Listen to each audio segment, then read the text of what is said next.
It was like choosing the right container to be held at a time in life that what was happening internally was meant to continue happening. Mm, mm, And I also knew I can be very audacious. And because the experiences were so overwhelming, I really wanted to face everything in myself. And that wasn't from a place of judgment. It was a place of, I had such confidence that if every part of me could come forward, things that I call darkness, things that I call light, whatever you want to call it, that everything would be illumined and merged with God.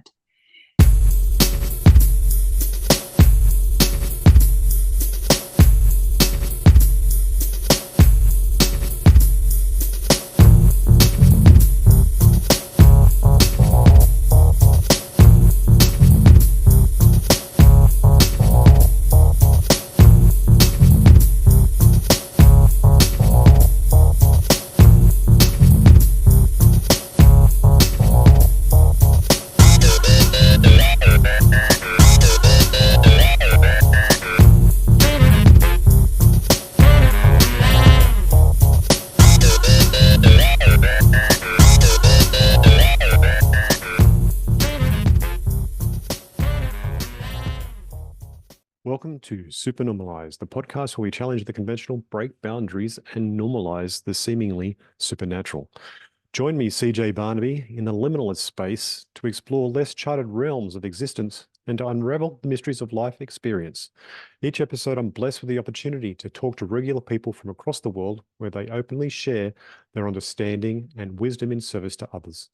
If you're looking to upgrade your life, you've come to the right place.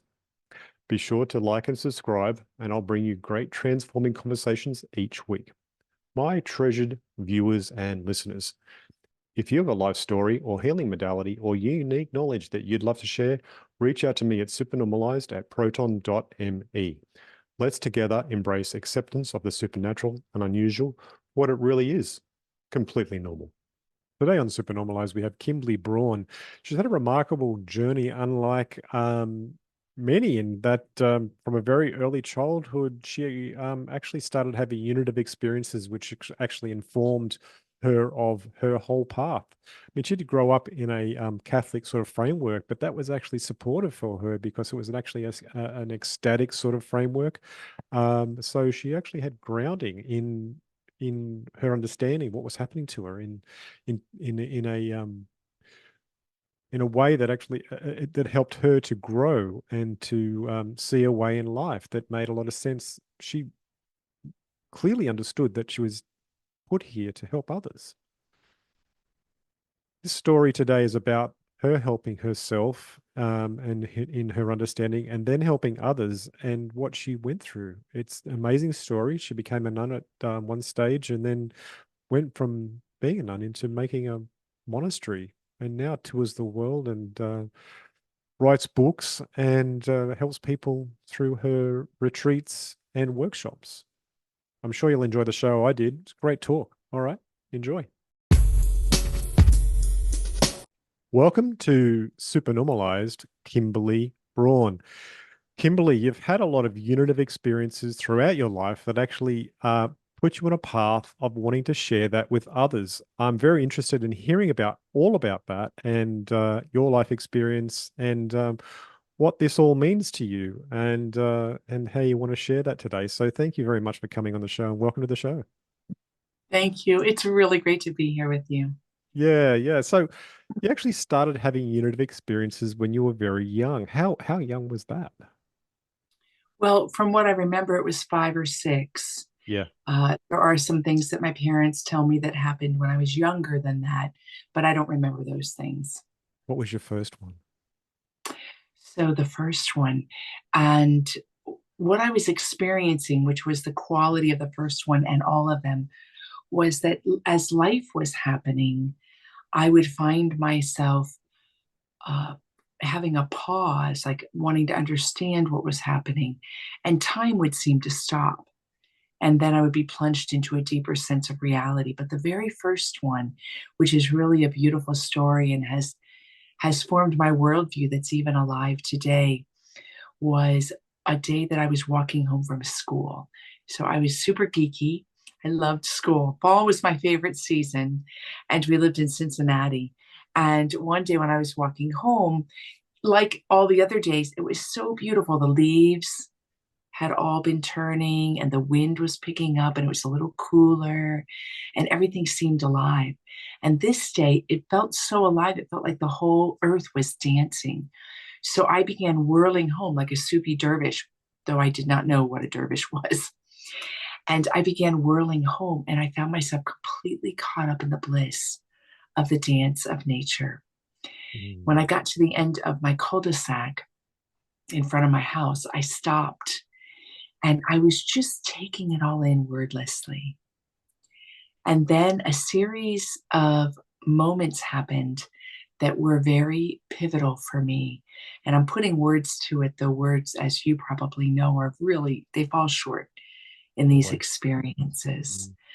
Mm. And as I was looking around and just feeling so much goodness and love, a tree caught my attention, almost like a magnet.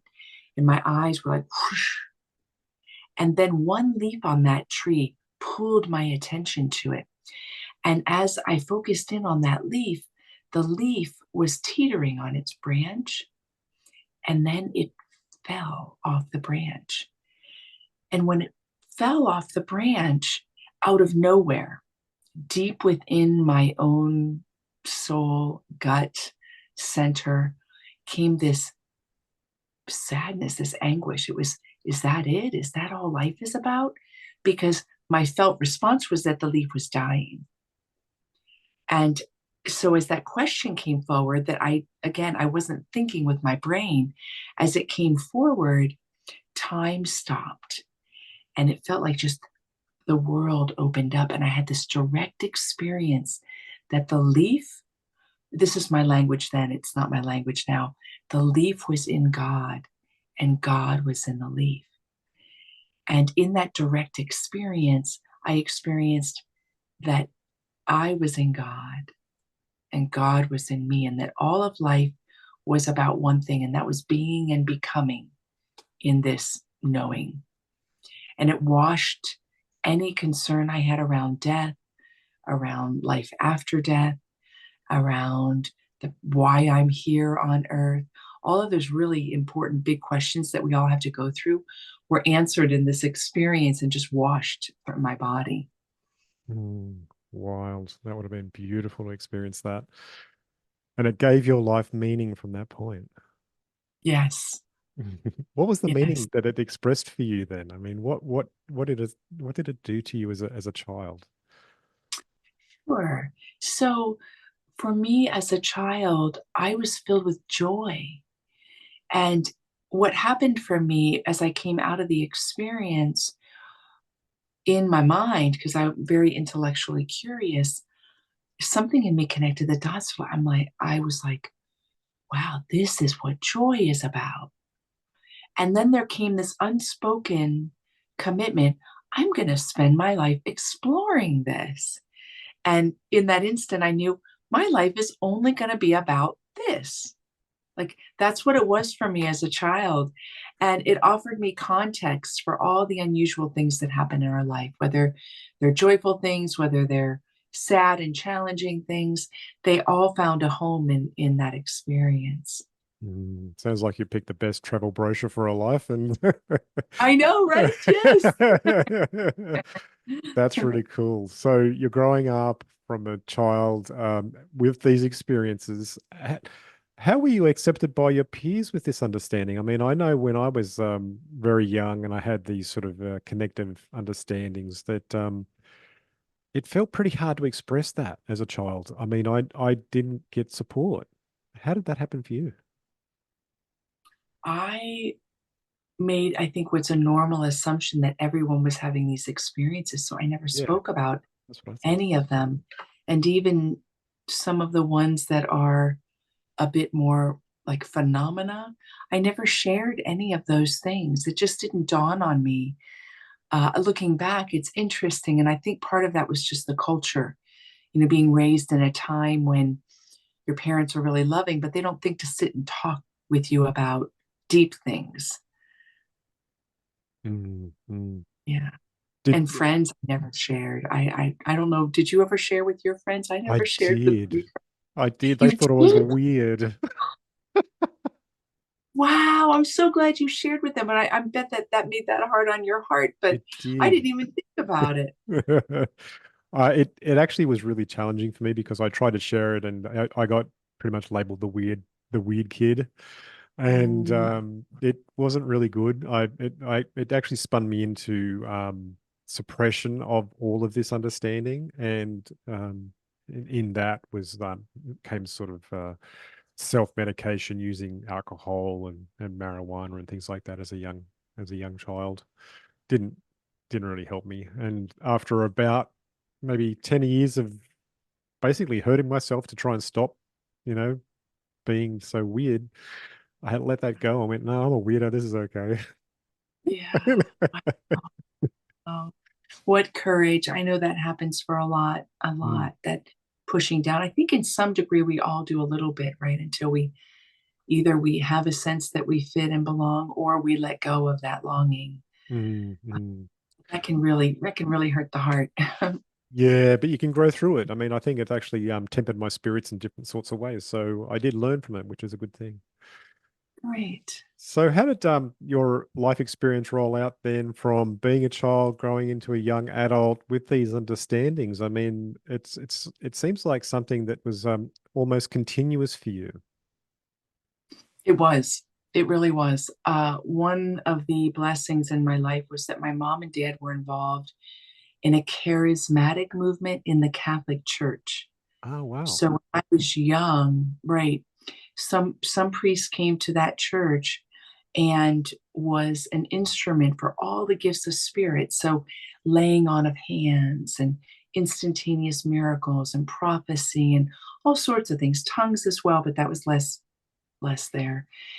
And so it created for me an environment where my multidimensional life, uh, I felt a little safe to say yes to it because even though my family, as far as I know, weren't having all the things happen that I had happen, we were in an environment where unexpected magic could happen, right? Mm, mm, So I was really open. And then I remember in junior high school, the gift of prophecy started coming really strong. And I had no idea what was happening. So the word would come, but it was a word that didn't come to my mind. I could just feel it like a pregnant ball of light, and it would drop into my chest, and my heart would beat really hard until I did whatever I needed to do. But I knew what to do without thinking about it. The mind wasn't really involved. So it was always speaking the word to someone or in some situation. And as soon as then I would speak the word, my body would go back to normal. And then I had a lot of miracles through prayer. Prayer was really strong and powerful for me. Answers to prayers, illuminations during prayer. My room sometimes would be lit up in blue and white. And so it was pretty dramatic. So that was a lot of, I would say, my spirituality was mm, very alive and in the fore. mm, And then in middle of 10th grade, I entered a really dark night. But I look back on it and I think I was able to go into that dark night because I had so much knowing that it was okay, yeah. knowing that I was held in it all. And the really big dark night was really, I'm very passionate on all levels, like with ideas, with movements, with sensuality, and I felt like that wasn't spiritual. And I went into this real conundrum of, am I okay? Who am I? Typical teenage, but I got really, really intense about it. Mm, It really took over for me. And I had a major breakthrough when I was 19. So I went through it for 2.5 years where it was like a living hell. I tried so hard to get out of it. I tried to think my way out. I didn't have the skill set to know how to open up with other healing modalities or know how to talk about it. I hoped for a mentor, but there weren't any in my community or that I had that I felt a trust with. It felt too dark. I felt really dark. I was having nightmares and, visions of things. And then I had a major breakthrough. And when I had that breakthrough when I was 19, my worry about what I was as a human being, as being passionate, was dissolved 100%. But what happened after that as well is that my mystical experiences and all that phenomena just magnified. I mean, I was like Eckhart Tolle on the park bench, you know. I spent years where it was my whole life was completely ungrounded in these realms as I was being undone and healed, and my heart healed and my mind, and then I grew to be able to have it all happen in this body without being undone. And so then that led me to my next step of joining a monastery. But it took probably about 3 or 4 years. I'd have these rushes of white light go through my crown chakra and just take me completely over. And I would swoon and be in that state for hours at a time. It was very dramatic. Yeah, yeah. There's a book by Stanislav Grof and Christina Grof called Spiritual Emergence, Spiritual Emergency, and it's all about these sort of experiences. And it sounds like you went through that too. And it's wild when it happens, but you can't deny it because it's spirit working. Yeah, it's crazy, right? It's just right. And there was, fortunately, my life was set up in a way that it wasn't in conflict. I was making life choices. I was going to school, but it wasn't full time, and I was working, and I had a balance in my life that gave spaciousness for all this, and I was able to just, on a very minor level, support myself. So fortunately, I had that at least to offer some stability. Yeah, sounds like you're being nurtured in a certain sort of direction. So you moved into a monastery situation. What happened there? Yeah, I 24. So Yeah. I was through all this, and again, I'm using a language that is still alive for me, but doesn't quite capture it. So I'll use that language. I was being pursued by God. That's all I can say is that I couldn't get away from this divine lover just after me and the heat within and from without. And it was really beautiful. And at a certain point, I was looking for some kind of spiritual director so that I could have either a teacher or a companion or a mentor. And I wasn't finding anyone. And even though I lived in Santa Cruz, California at the time, I I didn't know about other traditions. So I was only looking within the Catholic tradition at that time. Now I'm so broad and but I couldn't find a spiritual director that could understand what I was trying to share. Yeah. And I went to one man who was reputed to be a really powerful contemplative. And I remember I share this story, CJ. It's so interesting because it makes me laugh, really. So I went out on a limb and I said, well, I don't know how to talk to him about my spirituality. I'll just give an example of what's happening. And I gave him one of these crown chakra examples and told him how I'd be out for, 2 hours, 3 hours in this deep state of bliss. And it's beautiful and it's enlivening, but no. And when I finished telling him, he looked at me and he said, now, are you sure you're not falling asleep? Because he didn't get it at all. And I said, I had nothing to lose. I said, are you kidding? I said, I've never felt so alive in my life. Yeah. So then a beautiful intervention happened. I gave up on finding a human being to talk to. And the next day or within a couple of days, my roommate put in my hands the autobiography of Teresa of Avila. And I sat down, I started reading this, and I am weeping. First, because she came very alive for me. But second, all the things that were happening to her was what was happening to me. I found a friend, and she's Carmelite. And then shortly after, Therese of Lisieux's book got dropped in my hands. And I read that through one night. It like burned itself on me, almost like a inspired text that you can quote from anywhere. And all these Carmelite friends started showing up. And then I went on a hike later that year in the Colorado mountains near Carmel. And my friend took me to what? A Carmelite monastery that I had never seen or heard of in my life. So I walked into this monastery and I'm like, whew, so it was crazy. And then the priest there afterwards, I came out, my friend and I came out after the liturgy because the liturgy was so illuminating. You know, when you're in these flows of honeymoon and synchronicity, and everything is touching you, everything. And I was just in that, And so I walked out, and there's this massive crowd because it's a Saturday morning. And the priest that had officiated pushed through the crowd and came, and he stood directly in front of me. And he said, "Promise me you'll pray for me."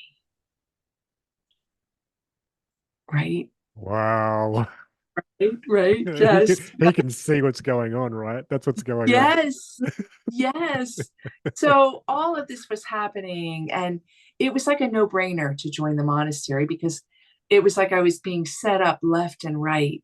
And I looked around at other monasteries, but Carmelite was the only one that every time I walked into it, I felt at home. Mhm. And so I ended up joining a monastery in North Dakota, but it wasn't to seek. I had already been found. It was just to have more of what was happening. Mm-hmm. To ground the experiences and the understandings. Yeah. To go deeper, right? Yeah, it was more of a lover throwing herself in the arms of the beloved than it was a reflection upon the best next step. So I was living with a pretty large amount of abandon. So when you're in this state, would you say that you were being touched by Christ consciousness? Yes, Mm, mm, yes, mm. in And an all penetrating way. Yeah, yeah, yeah, yeah. And then what did that offer you after that? I mean, you're in the monastery for how long? 10 and a half years. Whoa. Okay. Mhm. And what do you say that you got from that by being in the monastery for that long? It was like choosing the right container to be held at a time in life that what was happening internally was meant to continue happening. Mm, mm, And I also knew I can be very audacious. And because the experiences were so overwhelming, I really wanted to face everything in myself. And that wasn't from a place of judgment. It was a place of, I had such confidence that if every part of me could come forward, things that I call darkness, things that I call light, whatever you want to call it, that everything would be illumined and merged with God. And I knew that in the silence, it would be me. And that's what happened because even though you're with everybody and you do talk once a day, things happen that trigger you just like anywhere else in life. mm, But you don't really have anywhere to go. So you either increase your agony or learn or face it, And I was so excited to face all these parts of myself because I was so confident of the love that mm. was holding me. Yeah, yeah, yeah. Mhm. Right. Yeah. So what did you get from being in there for 10 years, and what made you finally decide it was time to change that? I would say my inner development continued, and I became more and more stable in the capacity to walk as presence in presence. So that part, I wasn't interested in all the phenomena, even though I you have the visions and the this and the that, and that didn't really fascinate me. What fascinated me was the abiding presence. I wanted to be the fullness of who I was meant to be. And I think the capacity to open and be that in a stable way grew and grew. I had psycho-spiritual development happened for me. Shadow sides came forward to be healed. Erroneous thoughts of myself or the world came forward to be healed. It was it was like a big retreat, right? But there was also the outpouring of service in the world, because I had experienced the power of union with God, and that power, and it could be union with life's source, universal energy, eternal one, whatever language we want to use.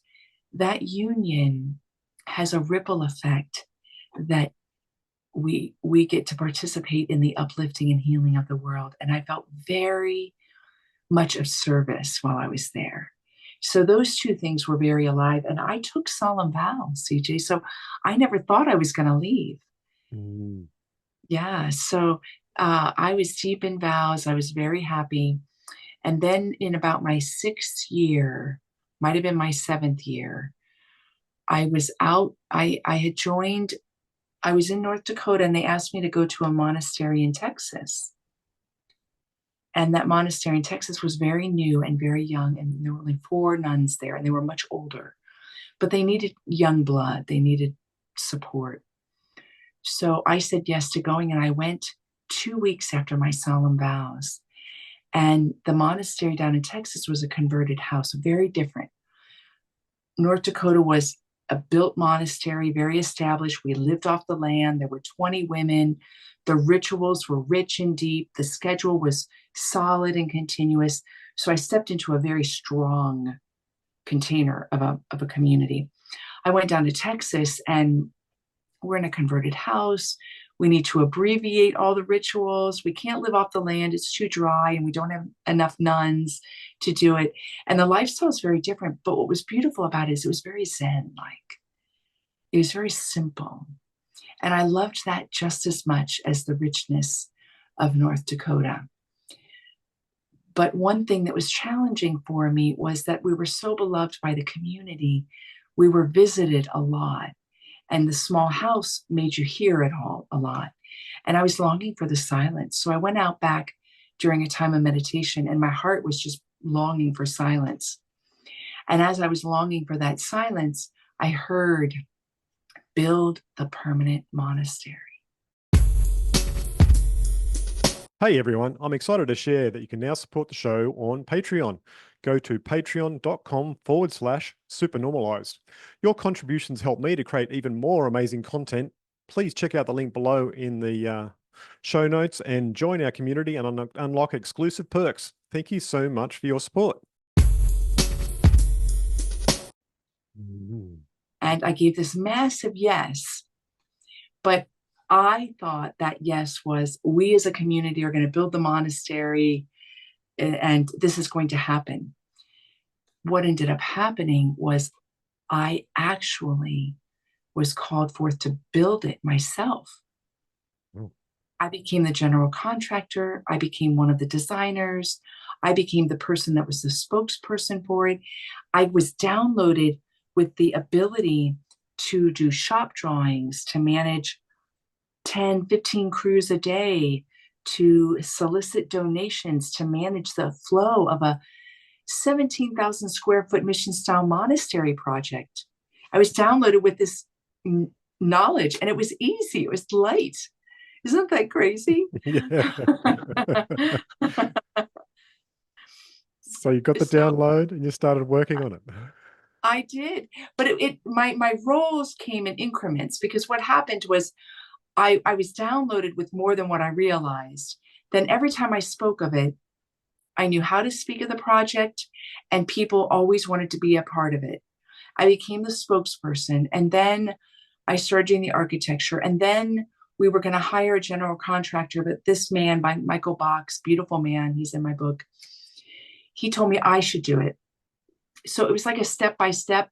It wasn't the methodical, we nuns sat around a table and we said, how are we going to do this? And then everyone said, well, maybe you, Sister Annunziata, maybe you should be the lead on it. There was no discernment like that. There was no comfort of it being an understanding. It just happened. And I think that happens in all our lives. We give a yes.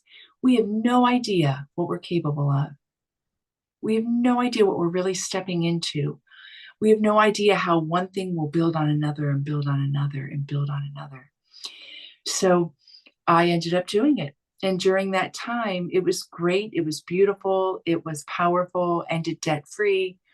You can see it. It's a gorgeous structure. And there were other ways that I was changing inside. And there were challenges because with this big project going, it shined a light on other things, the darkness that lay in the community, the darkness that is within people's hearts, like jealousy or suspicion, or the light shined a light on troubling things too. So you had this great light going, and then you had a lot of chaos kind of swirling around too. So when I came through all of that, I had changed so much. And that change made me ready for my next illumination that led me to leave the monastery. And it was it's in my third book that's not published yet, but it's a beautiful story, CJ, because I went to we had moved into the new monastery, and I went to my little hermitage, and I had this illumination wash through me. And without my realizing it, there was a message that went with it, but that doesn't matter so much. I was actually washed of my vows. And I didn't know it. It didn't come to my mind. But the next day I woke up and I'm walking around and everything is surreal. Because when I took my vows, and I can tell you're sensitive to energy too, there's an energetic constellation that happens. I felt the beauty of my vows. I felt this pulsing thing that I was in as a means, as a portal, and it influenced me. My being in my vows influenced how I looked at the world. I was a Carmelite. I was the beloved of God as a Carmelite. I was a contemplative. I was a monastic, and I identified with my environment that way. When I woke up that next day, it wasn't there. And I was just walking around in my habit. I'm like, this is crazy. I was looking at everything completely differently. And so long story short, I ended up leaving because the right next step, but I wasn't given the leaving for the sake of. That would have been a great consolation. You know, when we take big steps in our lives, it's really nice if we get the gift of knowing what we're doing and why we're doing it.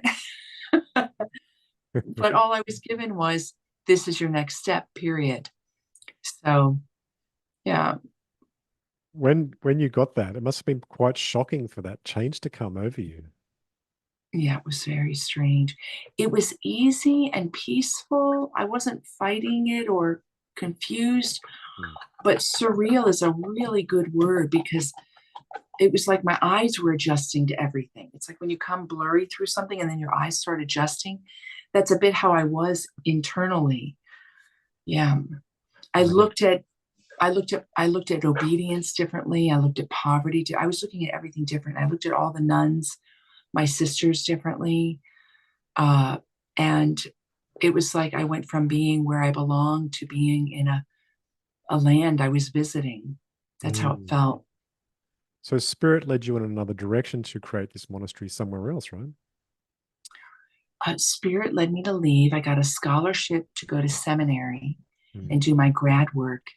And I studied the mystical experience and the adult spiritual journey, and everything that's about the awakening process was my passion, of course.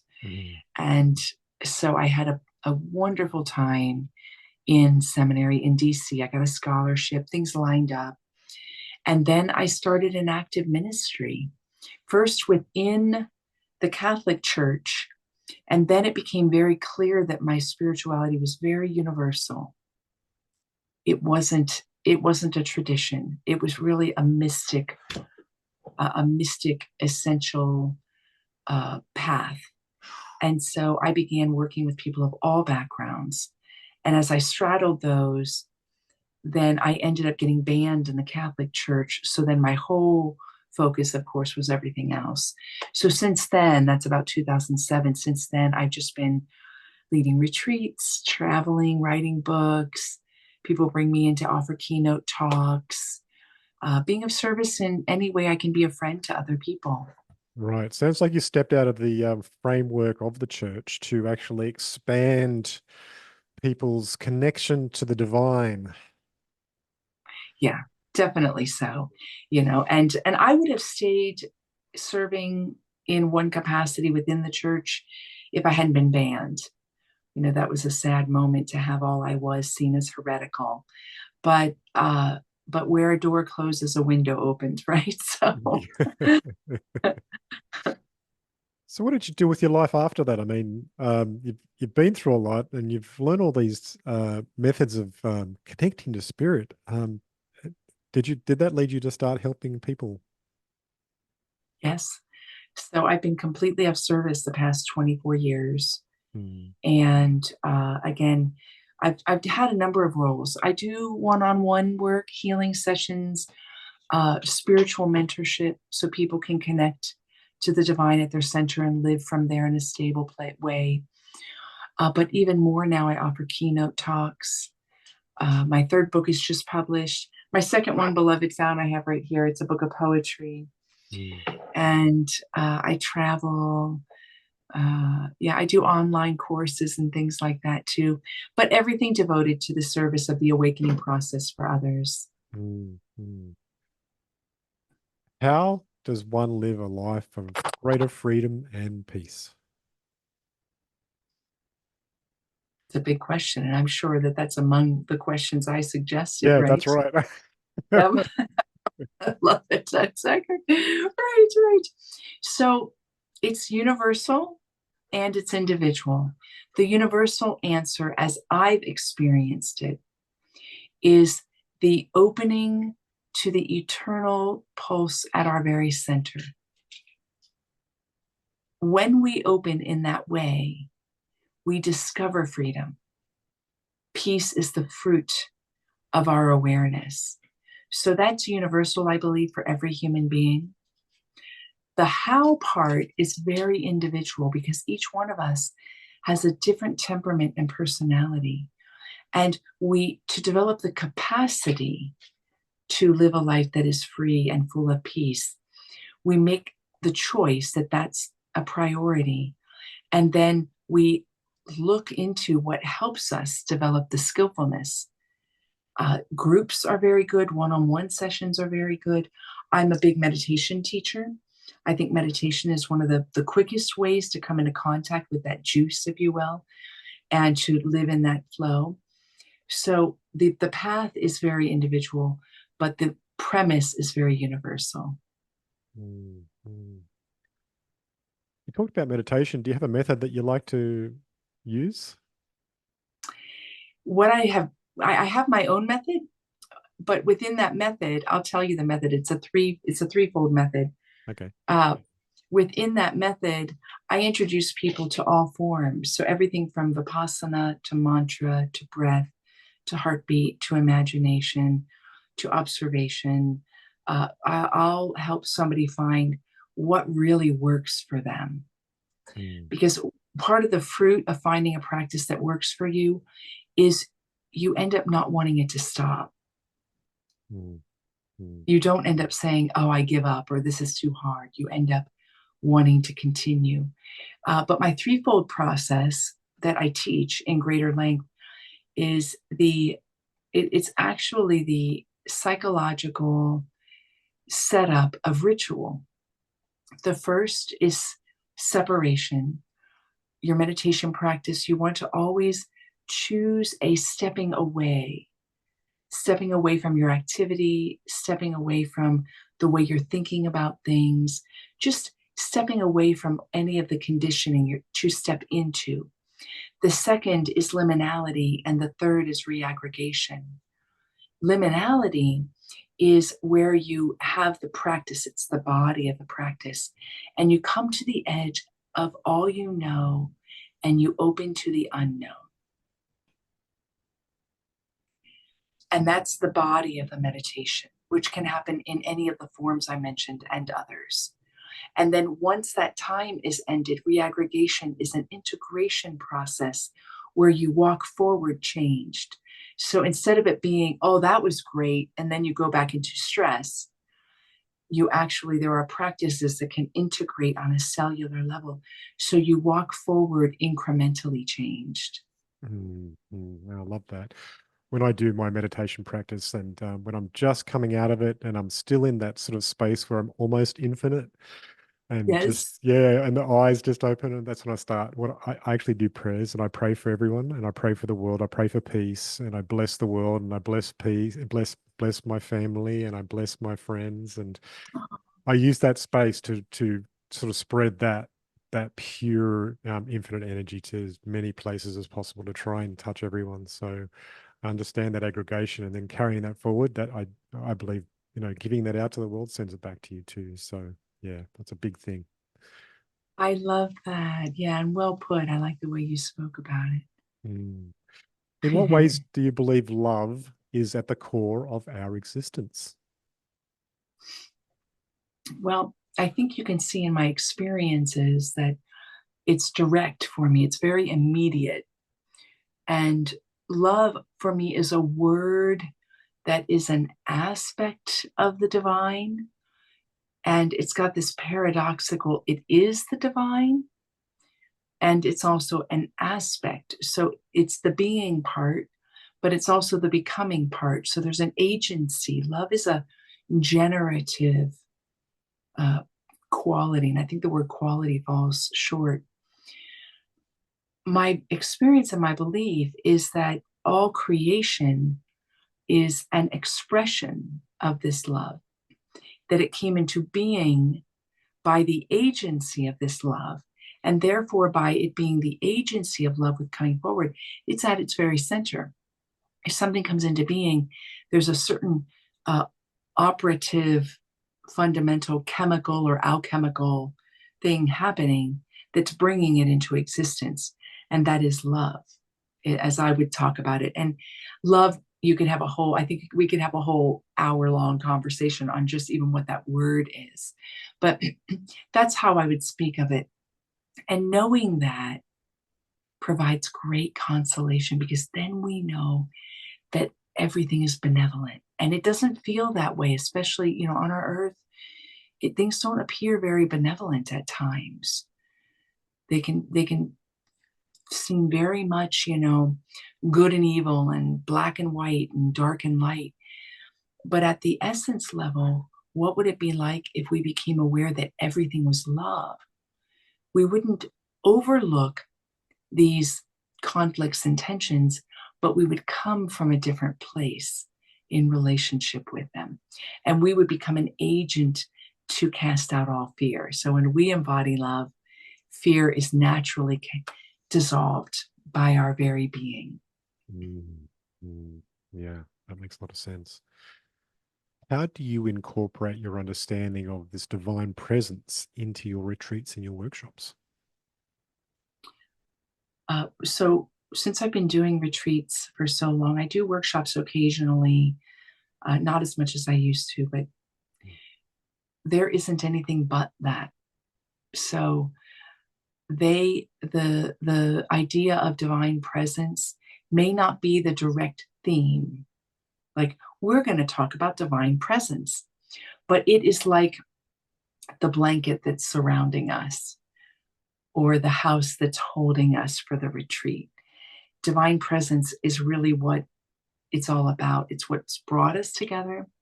It's what's going to inspire all of the transformation and healing and illumination. And it is what is going to heal and help people come into wholeness, including myself. So I incorporate it very directly through practices, diverse practices, some meditation, other forms of practice I've been doing it for so long, CJ, that I draw from all different traditions.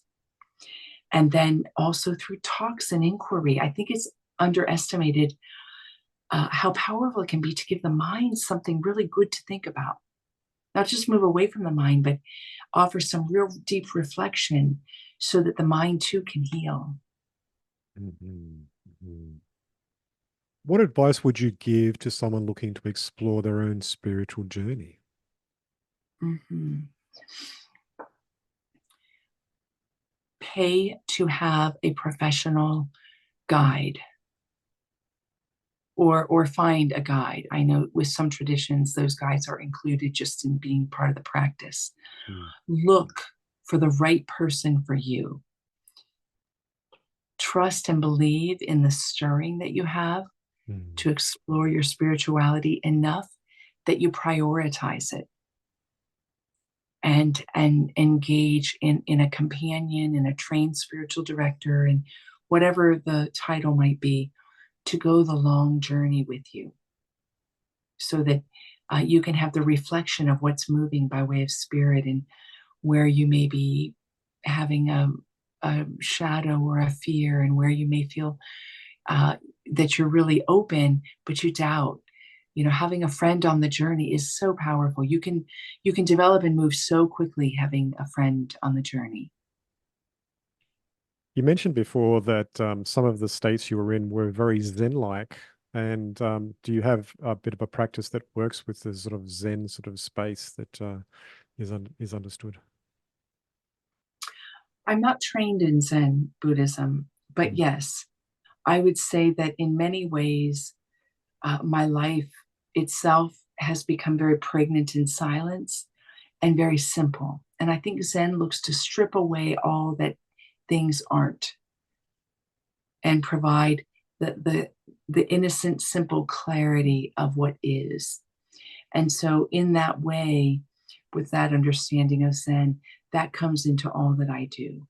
mm, So, usually, when I work with people, there's an innocence that is restored, there's a simplicity that becomes a strong part of their life. mm. I've found for myself the Zen sort of space when you reach it and it becomes sort of like a constant, that even that space can be quite ecstatic, because when you're in that space, then you actually are in the flow of the divine, in accord with the universe and all universal plans, and everything becomes synchronous. It's quite wild how many coincidences seem to happen over and over. I agree. I agree. I agree. I love the way that you put that as well. How do you balance the line between work and play in your life? Well, because all I do is about this, play is naturally a part of it. It's a part of my personality. So work and play, there's a pretty good dotted line with that, because when you're in the flow of what you're meant to be here doing, it doesn't have that work quality to it. That being said, because as you can see with the monastery, I love to create things. I'm very, very productive. I'm very creative. This festival I created, I tallied up my hours. It was 1,059 hours to put this together, and it was an outpouring of love. Mm, So my work becomes my play, and it can be very all-consuming. I am coming to some new places of looking. I'm an entrepreneur, so looking at structuring things differently, so that there's simple things like not so much screen time to accomplish things. I'm asking new questions about that. How can I accomplish what I'm meant to do by not needing to wear all the hats? So, yeah, it's a constant conversation, really. But mm, the screen time is really the main thing that I would say is a bit draining. And work is a word that's kind of draining. It's like, oh, work and vacation, work and play. mm. Yeah, yeah, finding a way through where it's all becomes one. That's interesting. Yeah. So, what future projects or initiatives are you excited about that will further your mission in helping others? Thank you. Yeah. So my third book just published, and I'm at the service of that message. I'll be traveling, leading more retreats, mainly coming into spirituality centers to speak and drawing upon the message in the book that can be of service to people. And I like what this book is coming out right now today, because it's called Miracles in the Naked Light. And it can be easy with some of the things around global warming, with divisions around politics, with things seeming to have a real heightened intensity that could be bringing fear, remembering that we live a miraculous life, that a lot is possible that we didn't realize, can be a source of encouragement. So that's one thing that's firing me up. The second is this chant festival that I created. It was so successful. So I'm looking already till year 2 on that one. I'm going to start the planning for year 2. Those two are really big for me in the immediate. Yeah. Sounds like you should take it on the road and maybe tour the world with it. Yeah, that'd be wonderful. I'd love to go to it if you came to Australia. That'd be very cool. Thank you. I'd love to come to Australia. Well, we're coming towards the end of the podcast now, Kimberley. So how can people find you and learn more about your work and learn and actually read your books? Easy. Just my name, KimberleyBraun.com. On my website, and that's KimberleyBraun. On my website, everything is there: how to contact me, joining my newsletter, buying any of my books, any of my CDs. I don't have my retreats posted there now, but I will post them. And coming into contact, I've got 3 online courses. I've got an online community, and all of them you can learn more about really easily on my website. Brilliant. Okay. I'll put a link in the show notes, but thank you very much for coming on the show. It's very appreciated. I love what you've shared here, and I hope that people can find that spark of the divine in their lives as well because of what you've talked about. Thank you so much. My pleasure to be here. Thank you for having me. Okay. I'll just say goodbye to the listeners. I really enjoyed talking to Kimberley. She does speak really openly towards that connection to the divine and how it can really touch you in deep ways. And she was lucky to have been supported in that and have that grow. And obviously she punched the right ticket when it came to coming to Earth. This was her life choice, and she's lived a great life. And it's been amazing what's happened to her and how it's all rolled out, how she gets to help people. And it's her calmness and her wisdom comes through in the conversation. If you've enjoyed today's show, please reach out to Kimberley at kimberleybraun.com. The link is in the show notes, as I mentioned. And yeah, I'm sure she'd appreciate you contacting her to say that she presented so well. I really appreciate her time. So if you've enjoyed today's show and you'd like to support the show, please jump onto my Patreon at supernormalized.com/Patreon. No, other way around. Patreon.com/supernormalized. I don't know how I got that wrong. Anyway, if you've enjoyed today's show, please do that. And if you want to share this show to another person, that would really help as well. And if you're on YouTube, like and subscribe. And if you're haven't done it yet, get onto your podcast app, give me 5 stars and write something really nice about me, because I'm a nice person. I deserve it. And I think that more people deserve to hear these conversations too. So please keep listening to my episodes. I mean, I love you listening. I love making them. So thank you very much again. Until next episode, it's bye for now.